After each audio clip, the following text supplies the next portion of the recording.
do the events of 1968 set the course for the decades that have followed? A new documentary by a Texas filmmaker presents newsreel footage from that chaotic moment in American history, complemented by a soundtrack of the year's popular music. Director Justin Wilson is here now to talk about it. Justin, welcome to Think. Thanks. You were clearly too young to have any memory. I'm wondering if your parents have any memory of 1968. What drew you to that year specifically? It's just insanely popular year, I guess, as far as tragedies and just changing the course of history, I guess. So I can't say it was the most original idea on our part. Like, I've seen, you know, magazines like Time Life has got 1968 special. Brokaw did a 68 documentary that came out, maybe Discovery Channel or something like that, and it was all, you know, it's an important year, so it's kind of like we're just trying to do our own spin on it, maybe. Did it start out as a deliberate thing, yes, I want to use this to make a documentary, or did you just get really interested in all those things that had been published about it? Yeah, it was kind of like the 40-year anniversary, so that's always going to be a catalyst for a lot of you know, popular things to pop up about the year. But I don't know, you know, it made sense considering everything that's happening now after we started researching it that we do something about that year. Yeah, it becomes really clear watching the film that you find a lot of parallels between 1968 and 2008 or 2009. Do you think that could happen in any big year in history? Do you think we could always draw things out, or do you think there was something particular about those two moments in time? Well, being an election year, I guess things change in an election year, and because that was one, and because there were assassinations, and because there was riots, it just seemed an obvious choice rather than the years that preceded it or came after. It just seemed like, you know, it's obviously a year that we should reflect on, especially considering everything that we've gone through now. So what does it take to start gathering all of this footage? You've got to know people that's got stock availability, getting DVDs of old movies, of old documentaries, new documentaries, just basically anything you can find, magazine covers. We had some stills in there, just old photographs from the year, music from the year, which just took like a kind of, you can really search now, you know, like, and find stuff out now easier than you could, you know, even 5 years ago about stuff that happened just in that year. You can search on YouTube and get stuff that, you know, commercials that came out that year, or, you know, anything. Did you sense a difference in terms of emphasis between what was covered in print media as opposed to television? A little bit, but not a terrible amount. I mean, television started to really pick up and really use like political candidates more as like as personalities. So that kind of changed. Whereas in print, you're not getting that element to it. So yeah, that really started to kind of change there, I guess. If you can remember back to high school and college and talk about where history lessons stopped when you were in school and whether they actually made it all the way up to 1968. I guess there was some. Being in Texas, you have to take Texas history.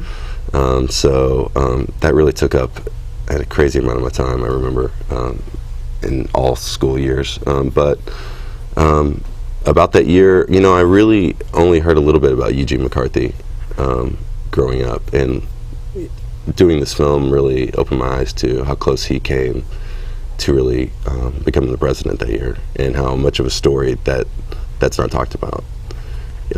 And of course, it's hard to when you're shadowed by the assassination of Robert F. Kennedy, but still, Eugene McCarthy played a huge role that year, shaping everything and making Kennedy come out at all to want to run. So, yeah, there's a lot of stuff I didn't know about. Didn't know about Pueblo, the Navy vessel that was captured in Korean waters. There's a lot of stuff that you'll never hear in textbooks that happened that year. Yeah, I also was not alive in 1968, but it has struck me many times how terrifying it must have seemed. Seemingly everything was in chaos at that point.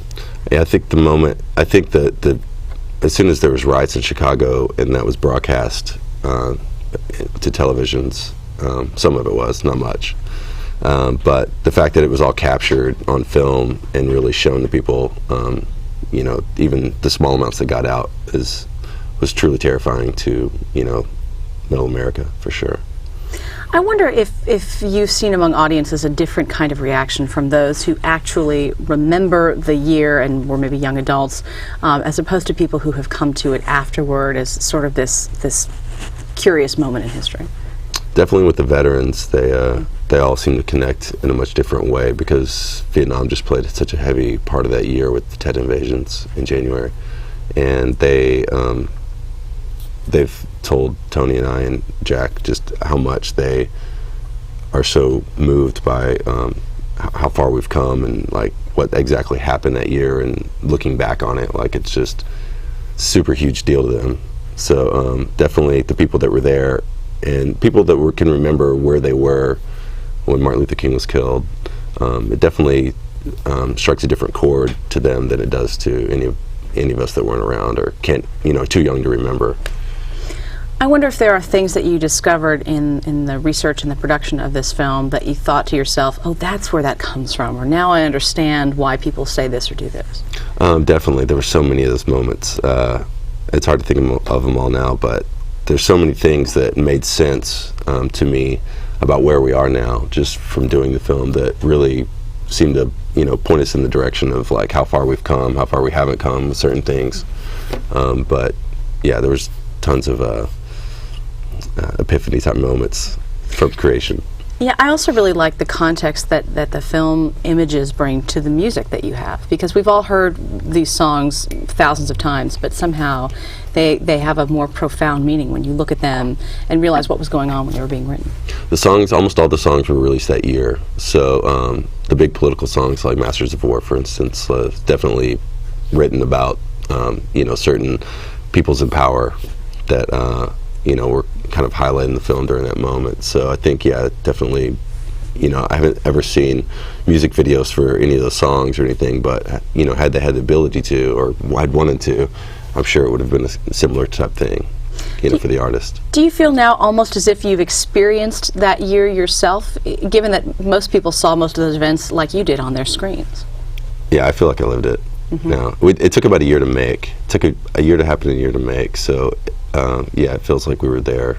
There was so much stuff that we've seen over and over and over, trying to piece it together the correct way that, it's totally ingrained, just everything that happened, even down to the, inside the Democratic National Convention. Yeah. Just all, like the hours and hours of footage of that.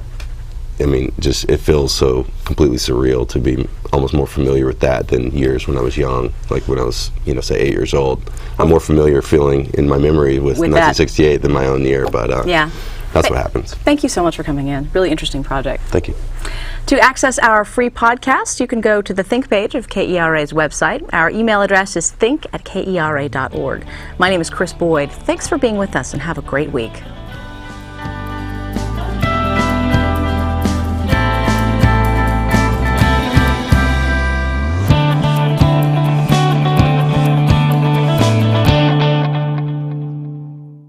To learn more, go to kera.org/think. Think is made possible in part by Perot Systems, a technology services company trusted by more than 500 clients worldwide.